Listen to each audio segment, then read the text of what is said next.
सहनाववतु सहनौ भुनक्तु सह वीर्यं कर्वावहै तेजस्विनावधीतमस्तु मा विद्विषावहै।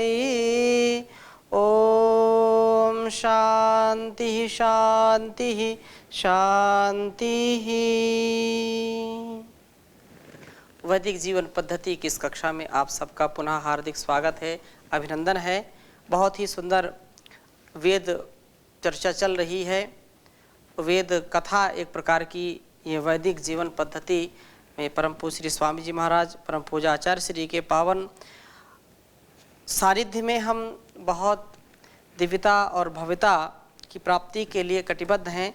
और जब वेद का सुनना सुनाना हो जाए, पढ़ना पढ़ाना हो जाए और वैसी जब जीवन शैली हो जाए तो फिर पूछना ही क्या, जीवन दिव्यता की ओर जरूर बढ़ता है, इसमें कोई शंका नहीं है।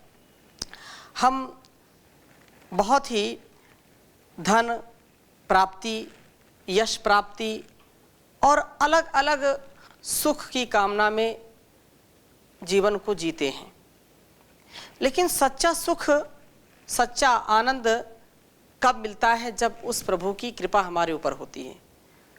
प्रभु की कृपा से, उसके अनुग्रह से हमारे सारे कष्ट दूर हो जाते हैं।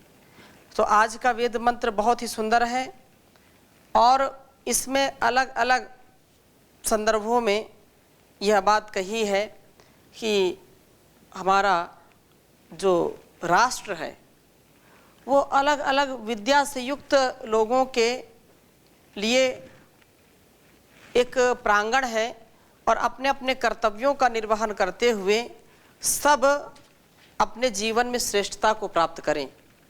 यदि विद्यार्थी है तो उसको विद्या में श्रेष्ठता प्राप्त करनी चाहिए, और यदि वह गृहस्थी है तो उस अपने गृहस्थ आश्रम में उत्तमता को प्राप्त करे। यदि वह क्षत्रिय है तो क्षात्र धर्म का सदा सर्वदा पालन करता हुआ अपने इस जीवन को दूसरों की सहायता के लिए लगाए, दूसरों के जीवन में सुख शांति का आधान करें, जिससे उसका छात्र धर्म सदा बहुत ही उन्नत हो। और इस प्रकार से हम राष्ट्रीय उन्नति के साथ साथ अपने आत्मिक और वैश्विक उन्नति को भी कभी ना भूलें, ऐसा हमको विचार करना चाहिए। तो यह वेद मंत्र मैं आपके समक्ष लिख रहा हूँ, फिर इसकी चर्चा मैं आगे करता हूँ। ओम समूहे वा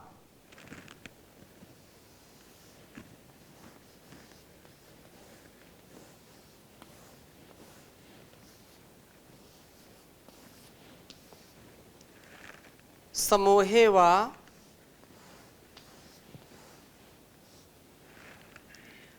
या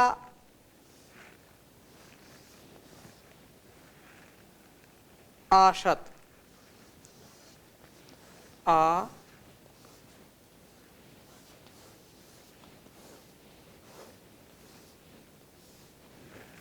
आशत नरस्तोकस्ते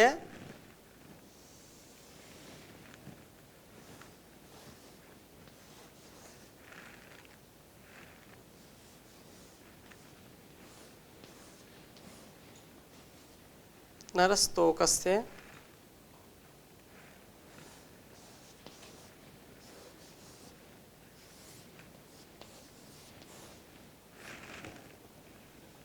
सनितौ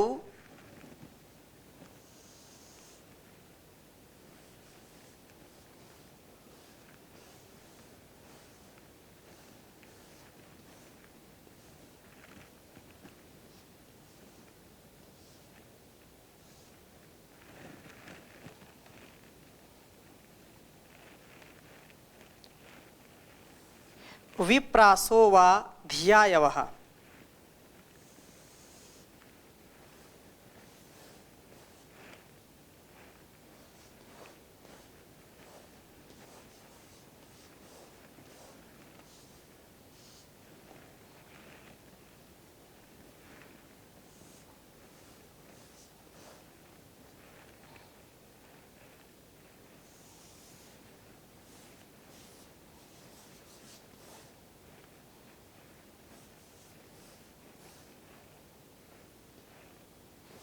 धिया यवः।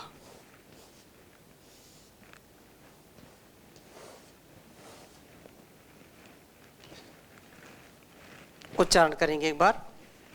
ओम समोहे वाया आशता नरस्तोकस्य सनितौ विप्रासो वा धिया यवः। ओम समोहे वाया आशता नरस्तोकस्य सनितौ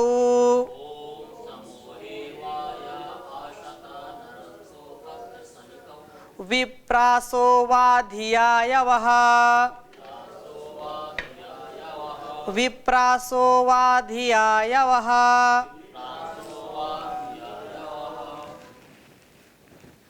वेद मंत्र का अभिप्राय इस प्रकार से है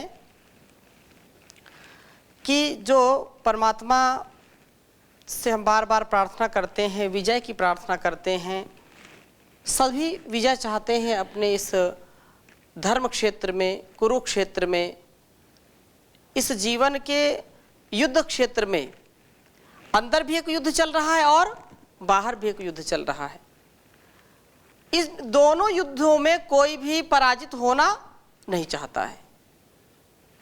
सब चाहते हैं कि हम विजयी हों, लेकिन विजयी कौन हो पाते हैं? विजयी वही हो पाते हैं जो डटे रहते हैं, जो अपने पूरे प्रबल उत्साह के साथ लगे रहते हैं उस परमात्मा के प्रति, उस परम सत्ता, परम शक्ति के विश्वास में और अपने पुरुषार्थ में जो भरोसा रखते हैं, विश्वास रखते हैं, अटल विश्वास है जिनका, वे कभी भी पराजित नहीं होते हैं।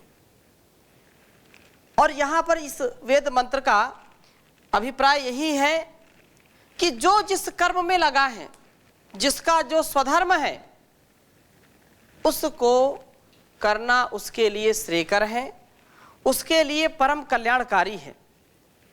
तो वह विजय, या तो वे विजय प्राप्त करते हैं, ये जो समूह संग्राम में उस इंद्रम शक्ति के सब कार्यों को करने वाले प्रभु को आशता स्तुति से व्याप्त करते हैं, अर्थात जो निरंतर प्रभु का स्मरण करते हैं और सारे कर्मों को करते हैं, चाहे युद्ध हो चाहे योग हो।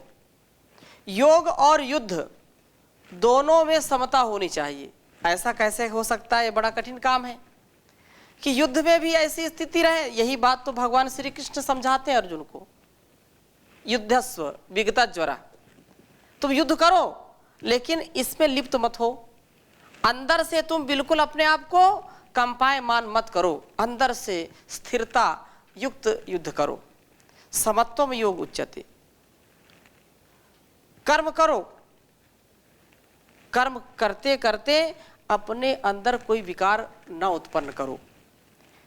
तो ये बात कहा कि माम अनुस्मर युद्धश्च, मुझको मेरा सिमरन करो और युद्ध करो, दोनों काम साथ साथ करो। तस्य वाचका प्रणव तज्जपस तदर्थ भावनम, हम सब कार्यों को करते करते उस परमात्मा का भी चिंतन करते रहें, उसका जप करते रहें और अपने कर्मों को भी करते रहें। वायुर अनिलम अमृतम अथेदम भस्मांतम शरीरम, ओम कृतोस्मर कृतम स्मर, कृतोस्मर कृतम स्मर। हे कर्मशील मानव, तू उसका ओम का स्मरण कर। और ओम का स्मरण करने से होगा क्या? क्योंकि परमात्मा का मुख्य नाम ओम है और उसका चिंतन मनन करने से वैसी हमारी भी प्रवृत्ति होती, वैसे हमारे संस्कार होते हैं जिससे हमारा जीवन धन्य होता है, कृत्य कृत्य हो जाते हैं। संसार में आकर के हम फंस जाते हैं और अपने कर्तव्य को भूल जाते हैं। भूलना नहीं है, ओम नाम से निकला जो बच कर मोह माया के जाल में फंस कर, हो गया आज गुलाम रे तू तो, हो गया आज गुलाम रे प्राणी रट ले हरि का नाम रे, प्राणी रट ले प्रभु का नाम। तो ऐसे स्थिति में हर प्रकार से हम हर मुसीबत से ऊपर उठ जाते हैं। किसी भी प्रकार की मुसीबत हमको सता नहीं सकती है, लेकिन उसके लिए क्या कहा, अपने अस्मत् अर्थात यहाँ पर जो शब्द वाच्य प्रभु का स्मरण किया, युद्ध करता चल, भगवान कृष्ण कहते हैं तो युद्ध करता चल और तू अवश्य विजयी होगा। जिसको उस परमात्मा के विधान में 100% विश्वास है वो जरूर विजयी होता है। और हमेशा याद रखिए, जब जब मन घबरा जाए, ये मन रूपी नैया डोलने लगे, तो वहां पर धैर्य रखना चाहिए और धैर्य रखते हुए विचार करना चाहिए कि जो कुछ हो रहा है ये मेरे कल्याण के लिए हो रहा है। व्यक्तिगत जीवन की बात मैं बता रहा हूँ।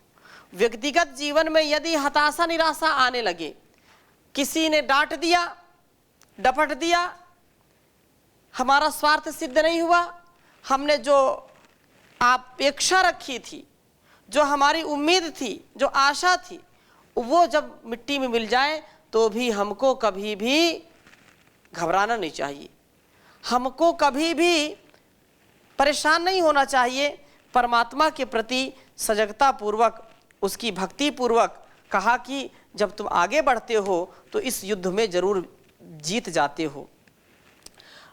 जब कोई इरादा नहीं होता, कोई संकल्प नहीं होता है क्या करना क्या नहीं करना, तो व्यक्ति न भक्ति करता है और न उस परमात्मा की जो है स्तुति वंदना करता है, प्रार्थना करता है।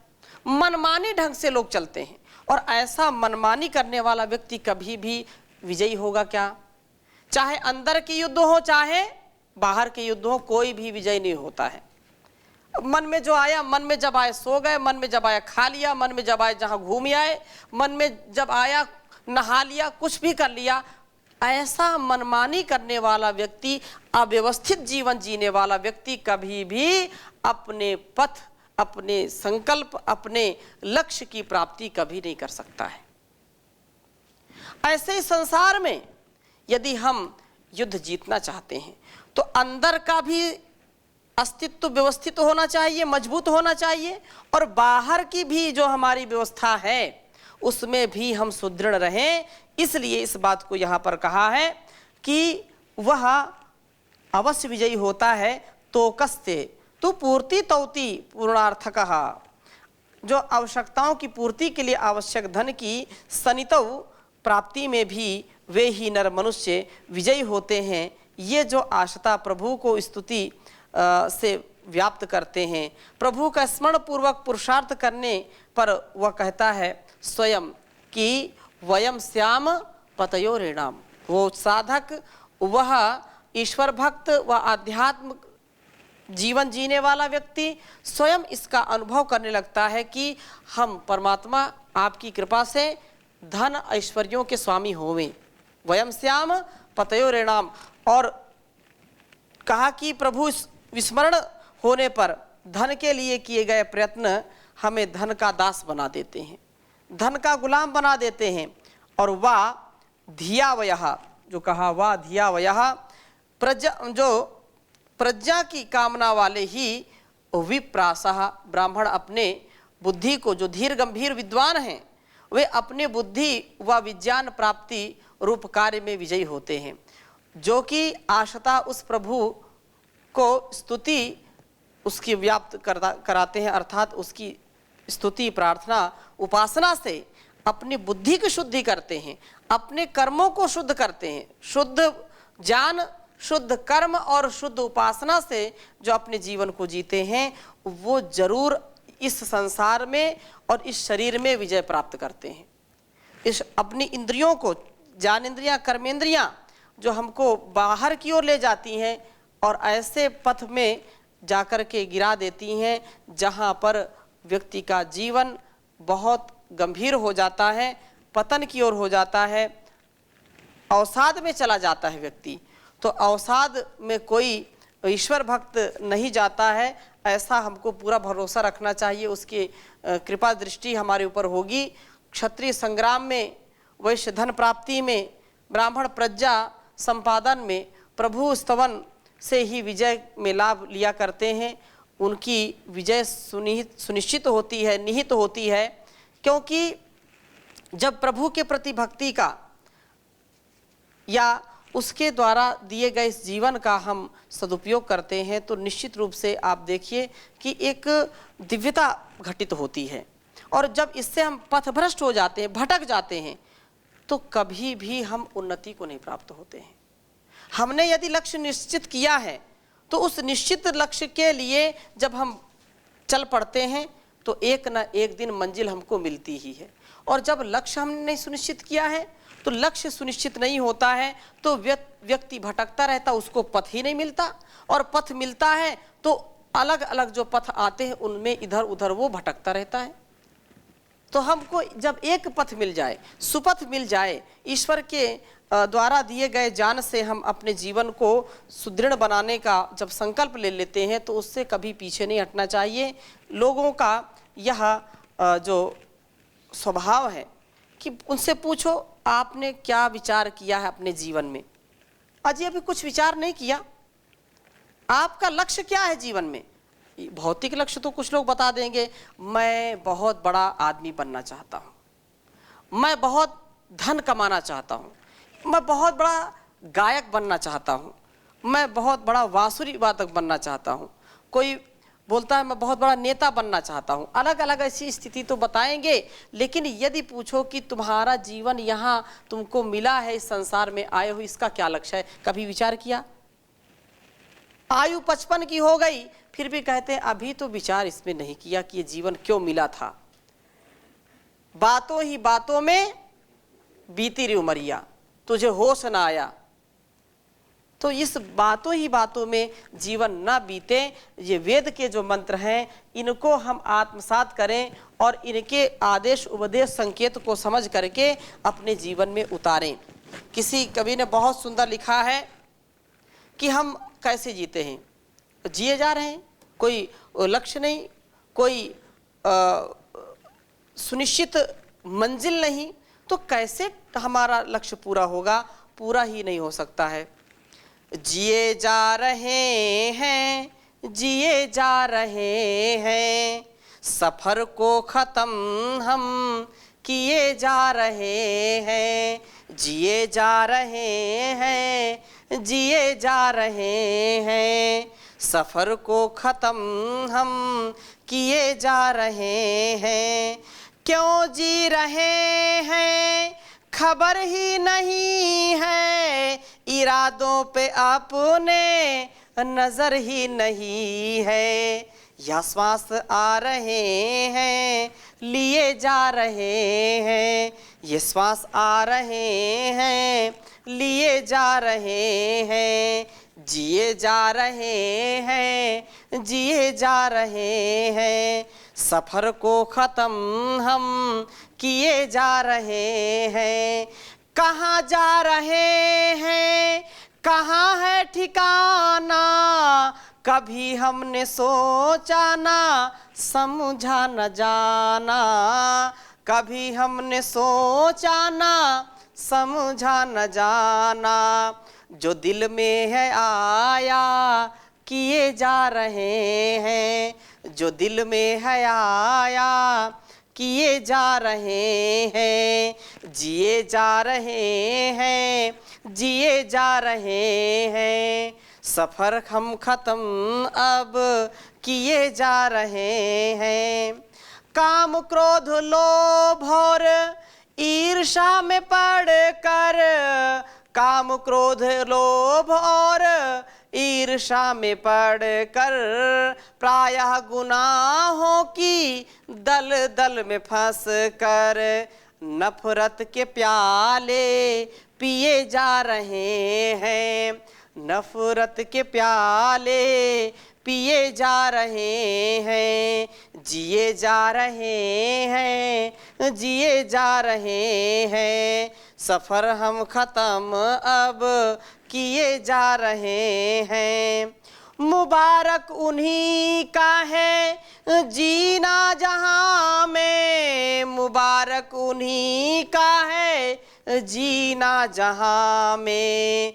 खिले फूल बन कर जो इस गुलसिता में, महक अपनी सबको दिए जा रहे हैं, महक अपनी सबको दिए जा रहे हैं। जिए जा रहे हैं, जिए जा रहे हैं, सफ़र हम अपना ख़त्म किए जा रहे हैं।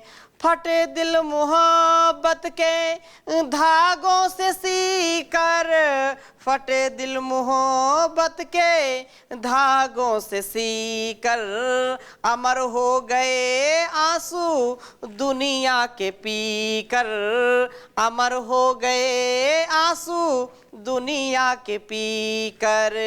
हकीकत में वही जिए जा रहे हैं, हकीकत में वही जिए जा रहे हैं, जिए जा रहे हैं, जिए जा रहे हैं।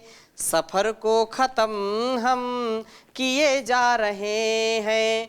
तो सफ़र हमारा ख़त्म कब होगा? जब हमको अपनी मंजिल मिलेगी, हमको अपना लक्ष्य मिलेगा, और इस लक्ष्य की प्राप्ति से ही इस जीवन की प्राप्ति अर्थात जीवन के प्राप्त होने का कुछ अर्थ निकलेगा। नहीं तो ये निरर्थक है जीना, जीना निरर्थक है, क्योंकि जिसके अंदर ज्ञान नहीं है, विद्या नहीं है, तप नहीं है, दान नहीं, उसका जीना क्या है?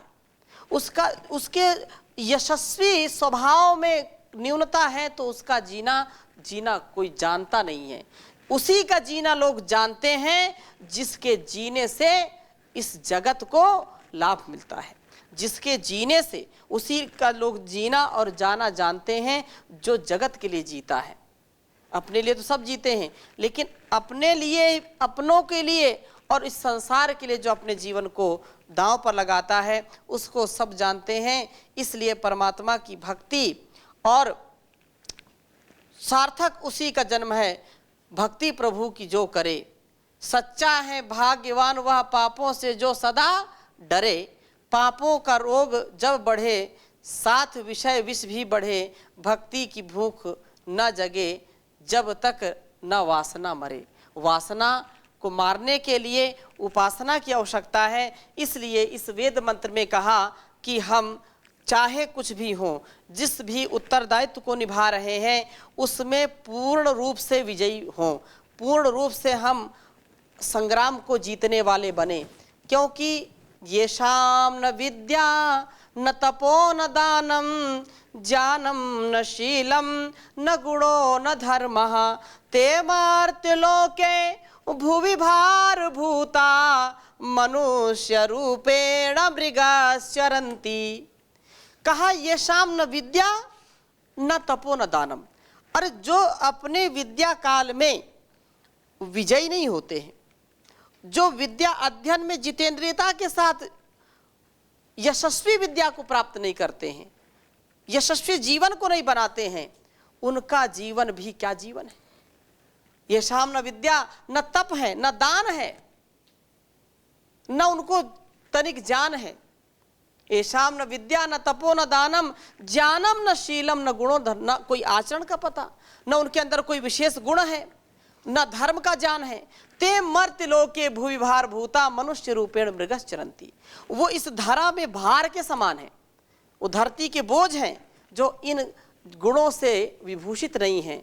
विद्या से, धर्म से, शील स्वभाव से, आचरण से हीन व्यक्ति पशु से भी बीता गैर गुजरा होता है। इसलिए इस जीवन को पाकर के हम श्रेष्ठतम आचरण करें, श्रेष्ठ और ज्येष्ठ बने, ऐसी हम सबकी कामना होनी चाहिए, मनोभावना होनी चाहिए। तो इसी मनोभावना और कामना के साथ आज की कक्षा को यहीं पर विराम देते हैं। शेष चर्चा नए मंत्र के साथ अगली कक्षा में करेंगे।